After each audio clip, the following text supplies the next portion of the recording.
ইব্ৰীসকলৰ প্ৰতিপত্ৰ ২ অধ্যায়। পাপৰ উদ্ধাৰৰ বিষয়ে সতৰ্ক কৰা। সেইকাৰণে আমি যি শুনিছোঁ তাত পুনৰ অধিককৈ মনোযোগ দিয়া উচিত, যাতে আমি ঘাটলৈ চাপি আহি পুনৰ ঘাটৰ পৰা কোনো প্ৰকাৰে দূৰলৈ ভটিয়াই নাযাওঁ। কিয়নো যি বাক্য স্বৰ্গৰ দূতসকলৰ দ্বাৰাই কোৱা হৈছিল, সেই বাক্য সত্য বুলি প্ৰমাণিত হ'ল। পাপ আচৰণ কৰা আৰু ঈশ্বৰৰ আদেশ অমান্য কৰা প্ৰত্যেকে ন্যায়ৰ শাস্তি যোগ্যৰূপে পালে। তেনেহ'লে এনে এক মহৎ পৰিত্ৰাণ অগ্ৰাহ্য কৰিলে আমি কেনেকৈ ৰক্ষা পাব পাৰোঁ? এই উদ্ধাৰৰ কথা প্ৰথমে প্ৰভুৰ দ্বাৰাই ঘোষণা কৰা হৈছিল, আৰু যিসকলে শুনিলে তেওঁলোকে আমাৰ ওচৰত সেই উদ্ধাৰৰ সত্যতা প্ৰমাণ কৰিলে।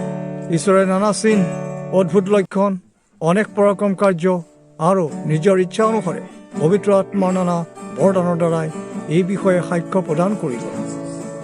যীশুৱে পাপৰ পৰা উদ্ধাৰ কৰে। আমি যি ভাবি জগতৰ বিষয়ে কথা কৈছোঁ, সেই বিষয়ে ঈশ্বৰে স্বৰ্গৰ দূতসকলৰ অধীনত ৰখা নাই। কিন্তু ইয়াৰ পৰিৱৰ্তে কোনো এজনে কোনো এঠাইত এই সাক্ষ্য দি কৈছে, মানুহনো কি, তুমি যে তেওঁক সোঁৱৰণ কৰা, অথবা মানুহৰ সন্তানেই বা কি, তুমি যে তেওঁলৈ দৃষ্টি কৰা। তুমি স্বৰ্গৰ দূতসকলতকৈ মানুহক অলপহে সৰু কৰিলা, কিন্তু তুমি তেওঁকেই মহিমা আৰু সন্মানৰ মুকুটেৰে বিভূষিত কৰিলা, আৰু সকলো বস্তু তুমি তেওঁৰ ভৰিৰ তলত ৰাখিলা।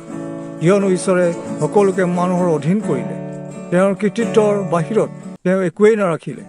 অৱশ্যে আমি এতিয়ালৈকে সকলো তেওঁৰ অধীনত দেখা নাই, তথাপি আমি যীচুক দেখিছোঁ, যিজনক স্বৰ্গদূতসকলতকৈ অলপহে সৰু কৰা হ'ল। তেওঁ দুখভোগ কৰি মৃত্যুবৰণ কৰাৰ কাৰণে তেওঁক মহিমা আৰু সন্মানৰ ৰাজমুকুট পিন্ধোৱা হ'ল।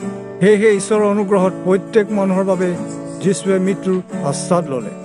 সকলো ঈশ্বৰৰ কাৰণে আৰু সকলো তেওঁৰ যোগেদি হ'ল। সেইবাবে অনেক সন্তানক ঈশ্বৰে গৌৰৱৰ ভাগি কৰাৰ উদ্দেশ্যেৰে আৰু তেওঁলোকৰ পৰিত্ৰাণৰ অৰ্থে যীচুক কষ্টভোগৰ মাজেদি সিদ্ধ কৰি তোলা কাৰ্য ঈশ্বৰৰ সঠিক কাৰ্য আছিল। যিজনে পবিত্ৰ কৰে আৰু যিসকলক পবিত্ৰ কৰা হয়, সেই সকলোৱে একেজন ঈশ্বৰৰ পৰিয়ালৰ লোক। সেইকাৰণে যিজনে পবিত্ৰ কৰে, সেই যীশুৱে লোকসকলক ভাই বুলি মাতিবলৈ তেওঁ লাজ নাপায়। যীশুৱে কৈছে, মোৰ ভাইসকলৰ আগত মই তোমাৰ নাম প্ৰচাৰ কৰিম, সহভাগিতাৰ মাজত তোমাৰ গুণ কীৰ্তন কৰিম। তেওঁ আকৌ কৈছে, মই তেওঁতহে ভৰসা কৰিম। তেওঁ আকৌ ইয়াকো কৈছে, চোৱা, এয়া মই আৰু মোৰ সন্তানসকল। ঈশ্বৰে যিসকলক মোক দিছে, ঈশ্বৰৰ সেই সকলো সন্তান তেজ আৰু মাংসৰ মানুহ।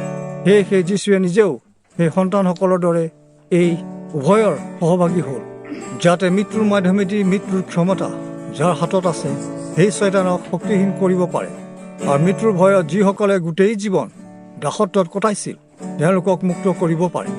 বাস্তৱিক এই কথা নিশ্চিত যে যীশুৱে স্বৰ্গদূতসকলক সহায় কৰা নাই, কিন্তু তাৰ পৰিৱৰ্তে আব্ৰাহামৰ বংশধৰ সকলকহে সহায় কৰিছে। সেইবাবে যীশু সকলো দিশৰ পৰা তেওঁৰ ভাইসকলৰ দৰে হোৱাৰ প্ৰয়োজন আছিল, যাতে ঈশ্বৰৰ সাক্ষাতে তেওঁ এজন দয়ালু আৰু বিশ্বস্ততা মহাপুৰোহিত হ'ব পাৰে, আৰু মানুহে পাপৰ পৰা ক্ষমা পাব পাৰে। কিয়নো যীশুৱে নিজে পৰীক্ষা আৰু দুখভোগৰ মাজেদি গৈছিল। সেইবাবে যিসকল লোক পৰীক্ষাৰ সন্মুখীন হয়, তেওঁলোকক তেওঁ সহায় কৰিব পাৰে।